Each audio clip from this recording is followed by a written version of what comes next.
If you're new to ChatGPT, this video is for you. So before you click another button, you need a map to help you know how to use this tool better. Because most people use ChatGPT, but they jump in without knowing where anything is, they become upset and think if they're doing something wrong. But the real issue isn't ChatGPT, it's that nobody gave them the map first. So in the next few minutes, you'll learn the few things that make ChatGPT feel simple instead of confusing. Because once you understand the map, everything else gets easier. So before starting, I want to review that in the previous lesson, we learned the ChatGPT prompt card: role, goal, context, and output. But first, listen to this story because it's related to this topic and it will help you understand what we are going to learn in today's lesson. Imagine a person arriving at a giant house. There are thousands of rooms and doors. Every room has a purpose. One room is for ideas, one room is for answers, one room is for plans, one room is for stories, and one room is for skills. The person steps inside and becomes excited, but instead of using each room for its purpose, they start mixing everything together. They go into the room made for plans and ask for stories. They go into the room made for stories and ask for skills. They go into the room made for answers and ask for a full plan. Soon, everything becomes confusing. The answers do not match the plan. The stories do not connect with the skill, and the person starts feeling lost. But the house was not confusing. The problem was that they did not know which room to enter, what to ask for, and when to move to the next room. So before we learn the harder skills, we need to understand the map first, because when you know where things are, you feel more confident.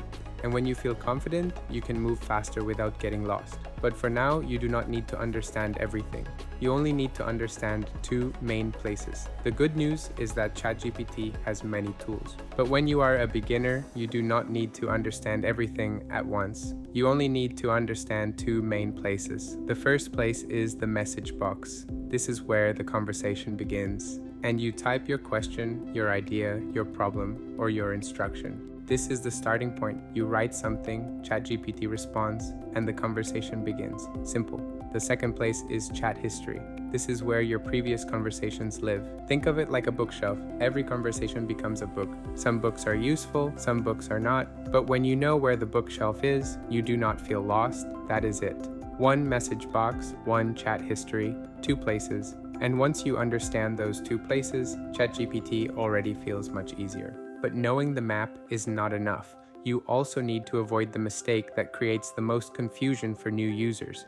Now let's talk about something that quietly hurts beginner results: mixing too many topics in one chat. Imagine you are talking to a teacher. First you say, "Help me write a job application." Then right away you say, "What is the best pancake recipe?" Then you say, "Teach me computer coding." Then you say, "Write a YouTube script." The teacher would probably pause for a moment, not because the questions are bad, but because everything is happening inside the same conversation.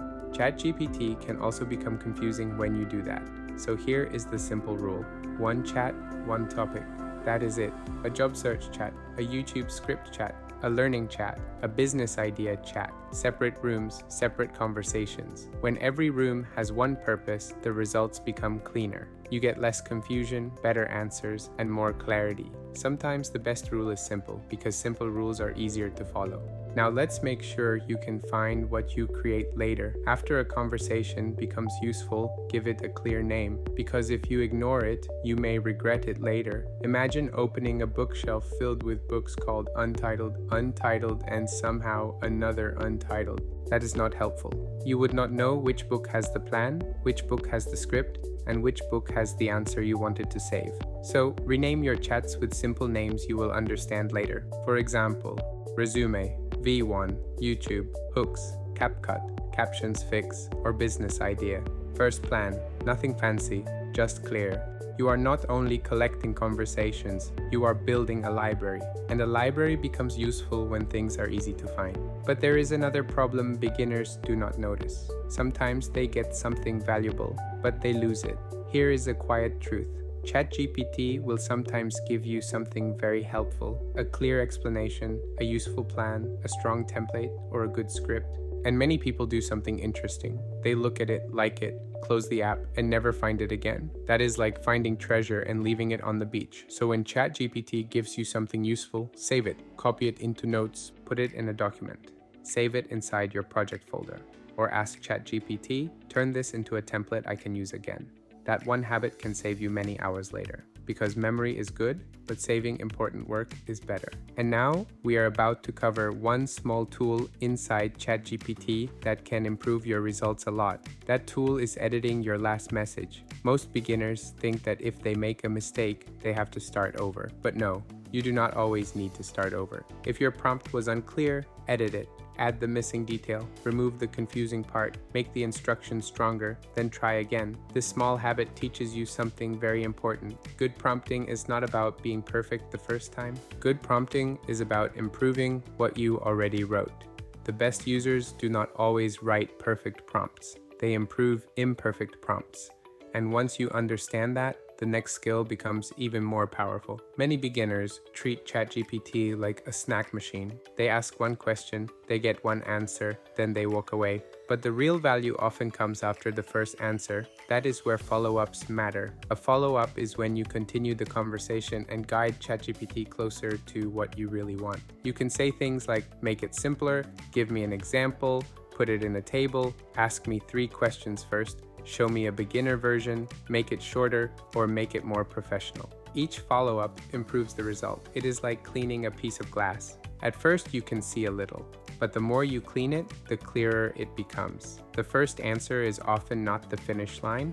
The first answer is the starting point. But none of these skills matter if you ignore the next section. Now let's talk about something more important than tools: safety. Because tools help you move faster, but safety helps you avoid problems. ChatGPT may feel friendly, it may feel like you are talking to someone helpful, but that does not mean you should share everything. Here is the easiest safety rule. Do not paste anything you would not want other people to see. No passwords, no bank information, no personal IDs, no private addresses, no secret work information. That is it. If something is very private, keep it out. ChatGPT is a helpful assistant, but it is not safe for secrets. That difference matters. To understand this better, imagine this story. Suppose someone walks into a town square. They want to tell a story, but instead of saying every private detail, they wear a simple mask. Not to lie, not to hide the truth, but to protect what should stay private.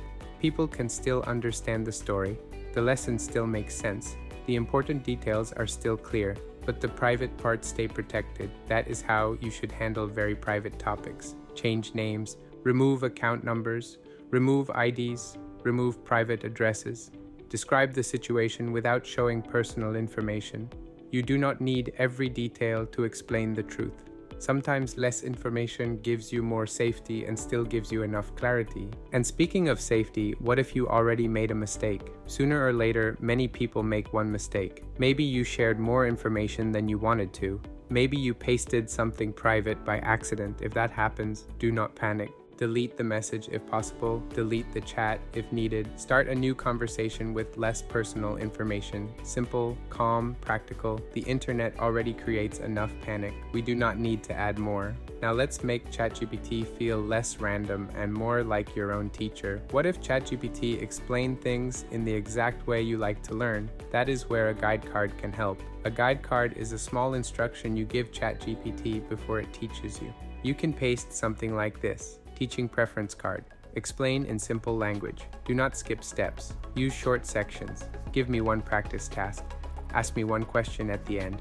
Now ChatGPT has a direction. It knows how you want the answer. It becomes less random and more consistent. It starts feeling more like a teacher who understands your learning style. Not because the AI completely changed, but because your instruction became clearer. And before we finish, there is one final rule that matters more than all the others. For health, money, or legal decisions, ChatGPT can help explain things and make them easier to understand. But for serious decisions, you should still check important information with trusted sources or trained experts. That is not because ChatGPT is bad, it is because smart people know when to double-check important information. Today was not only about buttons, menus, or settings, it was about learning the map. You learned how to use ChatGPT better. You learned how to keep chats organized, save your work, ask better questions, and stay safe. Most importantly, you stopped feeling lost and started knowing where to go. Remember the person entering the giant house?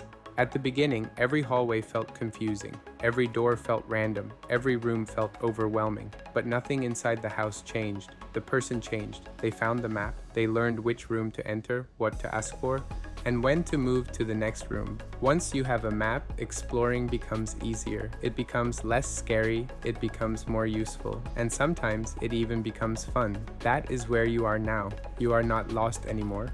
You are starting to take control, and that changes everything. In the next lesson, we will stop only learning the map and start taking real journeys. You will learn how to use ChatGPT for actual work, short summaries, simple planning, and turning messy notes into finished results. Knowing where the rooms are is useful, but knowing what to build inside them is where the exciting part begins. See you in the next one.